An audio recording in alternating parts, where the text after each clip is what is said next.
Mafia 1 Definitive Edition is a linear, story-based cover shooter that takes place in a fictionalized Chicago during the 1930s.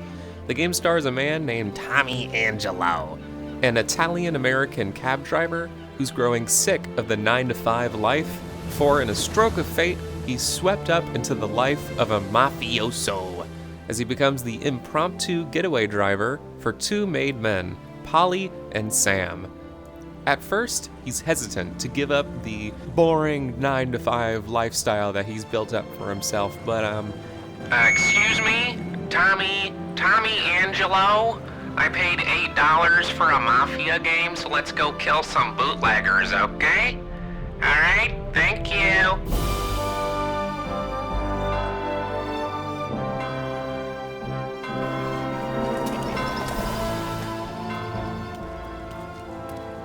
That's a pretty basic summary of the introduction to Mafia 1. It's definitely one of those cinematic movie-type games with the way the cutscenes are shot and everything. So, how does the game actually play? Pretty good. Movement is exceedingly average for a game of this genre, so there isn't really much to say about it. Being the main getaway driver for the Salieri crime family. a majority of the game is going to be driving from point A to point B in these supposedly historically accurate cars from the 1900s.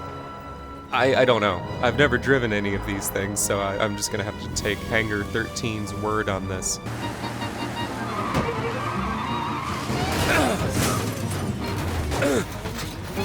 It's unique, that's for certain, but man, so much of this game is focused on driving. Drive to this place, kill some guys, drive back home, drive here, drive there. One of the first few missions in the storyline involves you taking over for a race car driver last minute and winning an old-timey stock car race. Hell, even the game's original development team had steering wheels connected to their desks. I feel like these guys really wanted to make a car game, and somehow they ended up with a Mafia plotline mixed into it. Thankfully though, if you aren't much of a car nut like me and don't really care about driving in these games, there is, only for this remake, a skip ride button, which, thank God, skips most of the unimportant driving sections and lets you get to the fun, scripted shootout sequences instead, which is a big relief. By the end of my first playthrough of Mafia 1, I had 8.4 hours in total. That almost definitely would have been about 9 hours if I played through all of the driving sequences in their entirety. Driving around isn't so bad in a series like GTA, for instance, where you can freely drive around like a madman and shoot off ramps going 1,000 miles an hour to get to whatever objective you're reaching. But in Mafia, you have to obey traffic laws.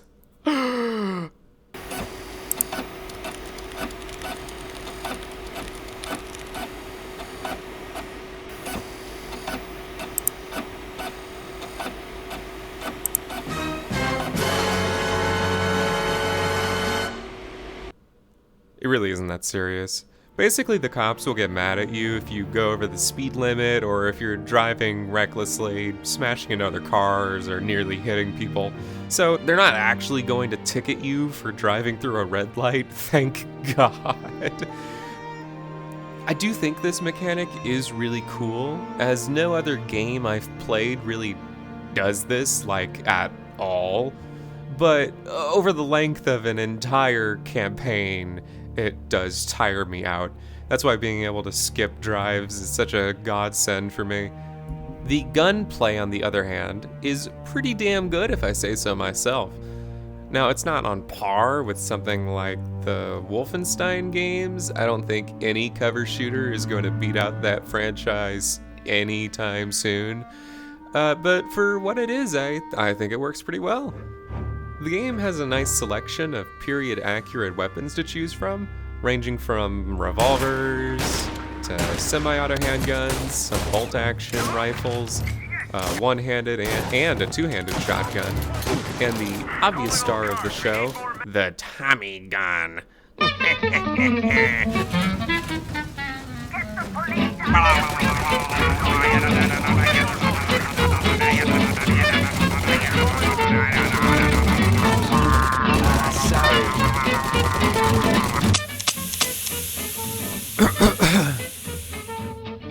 So, obviously, it goes without saying that my favorite weapon is the shotgun. I'm sorry. So much of the shooting sections take place in interiors like hotels or warehouses, so the shotgun becomes the most reliable weapon in the entire game.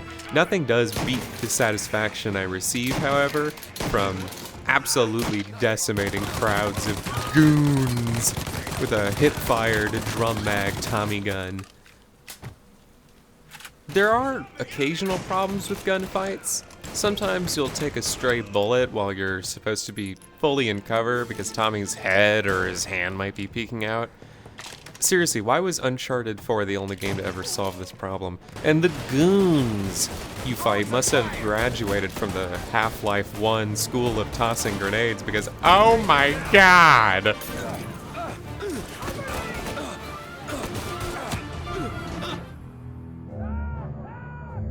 Yeah, the Molotovs will instantly kill you. Hello, editing version of me here with my gamer headset microphone instead of my fancy microphone. The Molotovs are supposed to instantly kill you. I think. I played the entire game beginning to end, and every time an enemy threw a Molotov at me and I got caught in it at least a little bit, it would instantly kill me. But now that I'm recording footage for this video to match the dialogue that I wrote and recorded, the Molotovs don't instantly kill me anymore. And I'm on the hardest difficulty in this clip, so I don't know. Maybe they instantly kill you? I don't know. Not that this has ever really been a problem in my case, as right before they throw it, they'll scream, Molotov, while fully out of cover, actively lighting the Molotov before it ever leaves their hands, so it's more like something the enemies will use to occasionally flush you out of cover, but it will absolutely catch you off guard and kill you the first time it happens. And I guess deaf people are kind of screwed too, so sorry to all my deaf gamers out there. Also, if you shoot the Molotov thrower before they use it, they light themselves on fire, which is pretty funny. There's also a secret bit of cheese you can perform in scary scenarios. Usually hip firing is less accurate than peeking out of cover to shoot, since that's, you know, the natural trade-off you'd see in a video game. But the second you hit the aim button, the aim reticle appears immediately on screen, and you can shoot. This lets you one frame peek enemies like you're playing fucking Escape from Tarkov.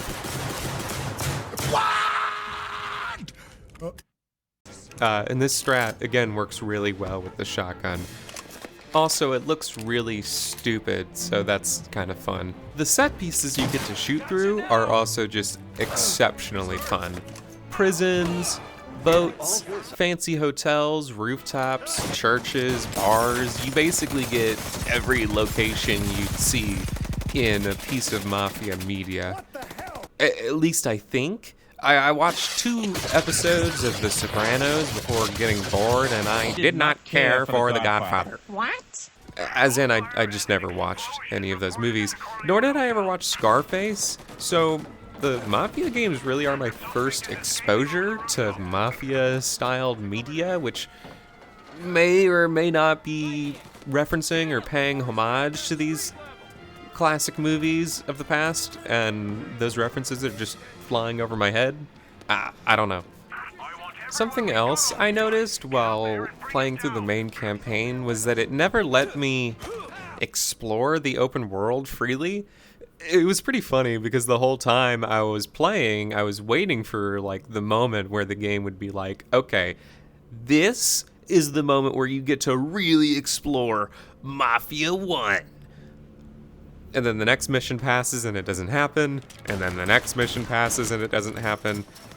And I'm like, what the hell? When is it gonna let me walk around freely? It took me almost over half of the game before I realized what was actually going on. There's actually 2 game modes that you can choose from on the main menu: campaign and free ride mode. The campaign strings you along a linear path of missions from beginning to end, and free ride lets you drive around and do nothing, really. There's this note that you can find on the billiards table, which, after heading to the phone booth it's referencing, gives you a time mission to deliver this car called the Crazy Horse, which goes so fast. Oh my god!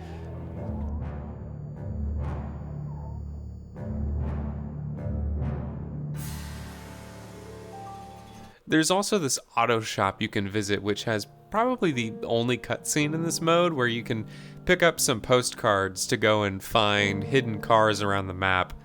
I'm not really a fan of this sandbox mode. If you're one of those freaks, one of those troglodytes, one of those psychopaths who like to find all the collectibles in a modern AAA game, then I've got some great news for you, buddy. I could see this being more fun for someone else who, again, is more interested in collecting funny cars than I am, because I am not. And I am not a completionist, so I will not be playing any more of this mode than what I've already done, just so I can cover it in this section of my review. I probably would have been more invested in free ride mode if it gave me something to use in the campaign, but it never really incentivized me to go take a break from the story mode to visit free ride, and I don't really know if you can actually use the Crazy Horse in the campaign, so oh well. So, in terms of final thoughts, I think Mafia 1 Definitive Edition is it's a fine game.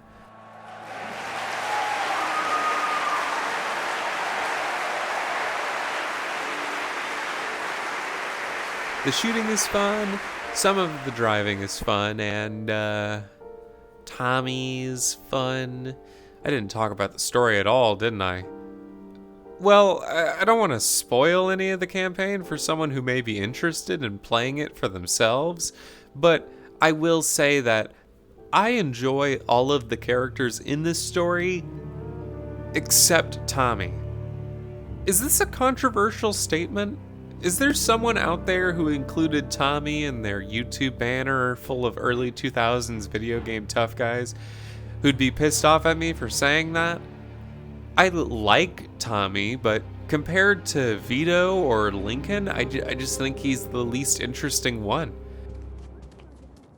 What the fuck? Nice, ain't it? What the hell happened to this place? I spruced the joint up a little. What do you think? Yeah, it's really, different. Yeah, huh? I decorated it myself. Cock-a-dow! Jesus Christ.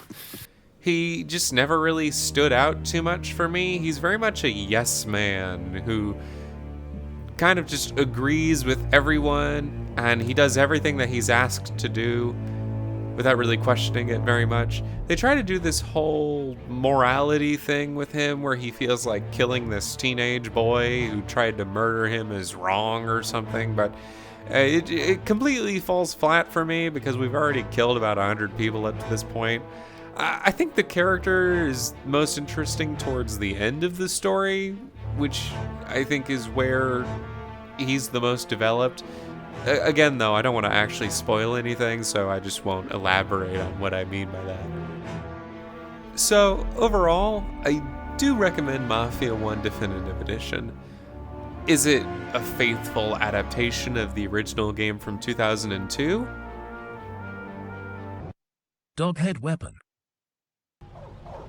In Mafia, you can pick up doghair as a weapon. This is a Easter egg. To pick up this weapon, first you need the damaged car, then walk in front of dog and make them follow. When the dog came near the car, blow it up. Then you can pick up doghead.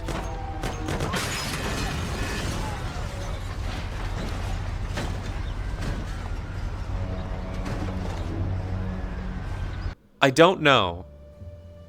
The very minor research I've made for this video has shown me that the original was actually a very different game compared to this remake, which has all the hallmark features of a generic, modern-era AAA game, compared to that rougher, Wild West era charm that lots of these older PC games from the 2000s seem to have. By the way, Denton, stay out of the ladies' restroom. But in spite of that, I do think that Mafia Definitive Edition is a smooth experience from beginning to end, with a fun story, memorable characters, and satisfying gameplay. I give this game an arbitrary number grade out of 10. Yeah!